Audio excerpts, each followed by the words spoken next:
वो छोटा सा सवाल है बिहार वासियों के लिए कि हम लोग अपनी जाति से कैसे ऊपर उठे और शिक्षा पे कैसे काम करें। मेरा यही दो सवाल है और आपसे निवेदन है कि आप इसी दो सवाल पे हमें जवाब देने का कोशिश करें। क्योंकि समाज में जो व्याप्त भ्रष्टाचार है, इससे निकलने का उपाय किया जाए सर। इससे लोग बहुत प्रभावित हैं।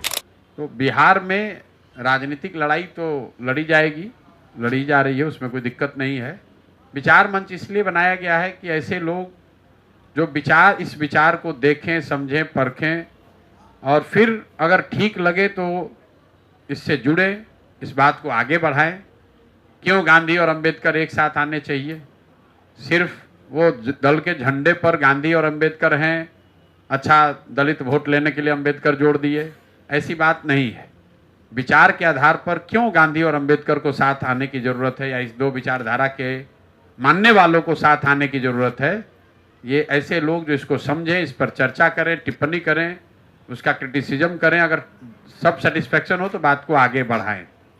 क्यों बिहार में इस तरह के प्रयास की ज़रूरत है? जैसे भाई साहब पूछ रहे हैं कैसे जाति निपटेगा, कैसे जाति से ऊपर उठा जाएगा, तो ऐसा तो है नहीं कि खाली बिहारी में जाति है, पूरे देश में जाति है। लेकिन जितनी दुर्दशा बिहार में है उतनी दुर्दशा तो कहीं नहीं है। भाई साहब खड़े हुए कहे कि यहाँ बिहार में तो हम लोग को सब अच्छा मिल ही रहा है। अब अगर जो मिल रहा है ये अच्छा है तो मुझे ये नहीं मालूम है कि इससे बुरा और क्या हो सकता है। बिहार देश का सबसे गरीब और पिछड़ा राज्य है तो सबको मालूम है। बिहार में प्रति व्यक्ति आय है 35,000 रुपया सालाना। 35,000 रुपया सालाना मतलब 100 रुपया से कम डेली। और अगर उसमें से पटना और बेगूसराय दो जिला को हटा दीजिएगा तो बिहार में प्रति व्यक्ति आय है 22,000 रुपया सालाना।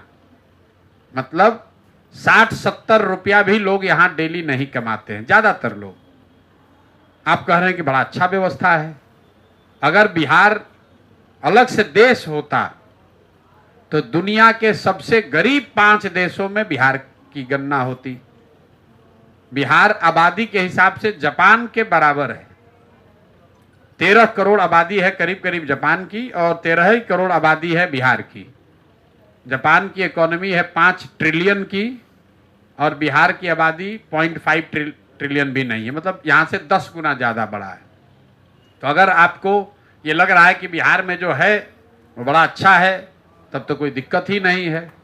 और बिहार में जो दुर्दशा है उसकी एक बड़ी वजह यह है कि लोगों को इससे अच्छा कुछ ज़्यादा लोगों को चाहिए भी नहीं।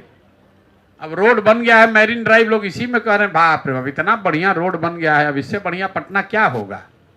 गांव में जाइए तो लोग 4 ही 5 बात कहते हैं। भैया नाली गली बनवा दीजिए, नाली पानी भर जाता है बरसात में। भैया इंदिरा आवास का योजना का एगो घर दिलवा दीजिए। 5 किलो अनाज नहीं मिल रहा है, राशन कार्ड दिलवा दीजिए। या लोग जो परेशान हैं भ्रष्टाचार से वो बता रहे हैं। कोई नहीं कहता है भैया हमारे बच्चा के लिए बढ़िया पढ़ने का व्यवस्था कराइए। हमको तो कोई मिला नहीं।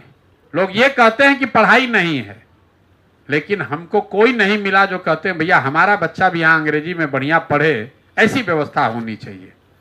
ये ऐसा क्यों है? ऐसा इसलिए है कि ये समाजवादियों की धरती है। ऐसा लोग क्लेम करते हैं कि बिहार समाजवादियों की धरती है और समाजवाद और सामाजिक न्याय के नाम पर इतने लंबे समय से लोग राजनीति कर रहे हैं कि एक बड़ी धारणा लोगों को बना गई, ये समता मूलक समाज बना रहे हैं। और समता मूलक समाज बनाने का 2 तरीका है। सबकी तरक्की हो तो भी समता मूलक है, और दूसरा तरीका है कि सब जो तरक्की किया है उसको भी गिराकर नीचे कर दिया जाए तो हो गया समता मूलक। तो पहले बिहार में जिला में एगो दूगो बढ़िया स्कूल था सरकारी, तो अब पीछे जो 20-25 साल में व्यवस्था बनी उस स्कूल को भी बर्बाद कर दिया तो बन गया समता मूलक। सब अनपढ़ हो गया। जब सारे लोग अनपढ़ हो गए तो बन गया समता मूलक। समाज में 60-70% लोगों के बच्चे मजदूरी ही हैं, अनपढ़ हैं, तो बन गया समता मूलक। कोई किसी को नहीं कह रहा है कि तुम्हारा लड़का ज्यादा पढ़ा हुआ है। जो भी पढ़ने लिखने वाले लड़के हैं बिहार के बाहर हैं। बिहार में है तो उसको मालूम है कि पढ़ाई लिखाई से मतलब नहीं है। खिचड़ी खाओ, साइकिल लो, पोशाक लो, स्कूल का डिग्री मिल गया, कॉलेज में नाम लिखवा लो, 3 बरस का डिग्री 5 बरस में डिग्री ले लो, हो गया, लड़का पढ़ लिया, भैया जाओ मजदूरी करो। बिहार एकमात्र ऐसा राज्य है जहां बीएड में फीस लोग बताते हैं 2 तरह का है। बीएड आप अगर क्लास अटेंड करके बीएड की डिग्री लीजिएगा तो अगर उसका फीस है 1.5 लाख, तो 2 लाख रुपया दीजिएगा तो बिना क्लास अटेंड किए ही डिग्री मिल जाएगा। लोग कह रहे हैं कि हमसे 2 लाख लो, लेकिन हम क्लास अटेंड नहीं करेंगे, वही वाला डिग्रियां दो। ये बिहार की दुर्दशा है। इसलिए विचार मंच जैसे फोरम्स की जरूरत है, जो सिर्फ चुनाव में कौन जीतेगा हारेगा से मतलब नहीं है, समाज के स्तर पर कुछ चर्चा परिचर्चा लोगों को बताने समझाने का प्रयास शुरू करे।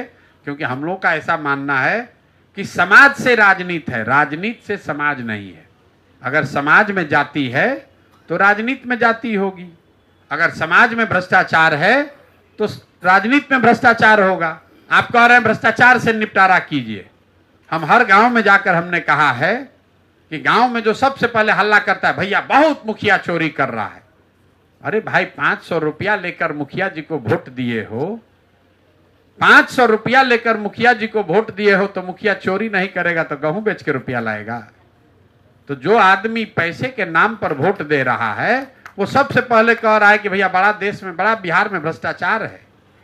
जिस दिन 500 रुपया लेकर वोट दिए, मुर्गा भात खाकर वोट दिए, दारू पीकर वोट दिए, तो आप कैसे मानते हैं कि जो आदमी आपको दारू बांट कर जीत कर गया है वो आपसे ईमानदार सरकार देगा?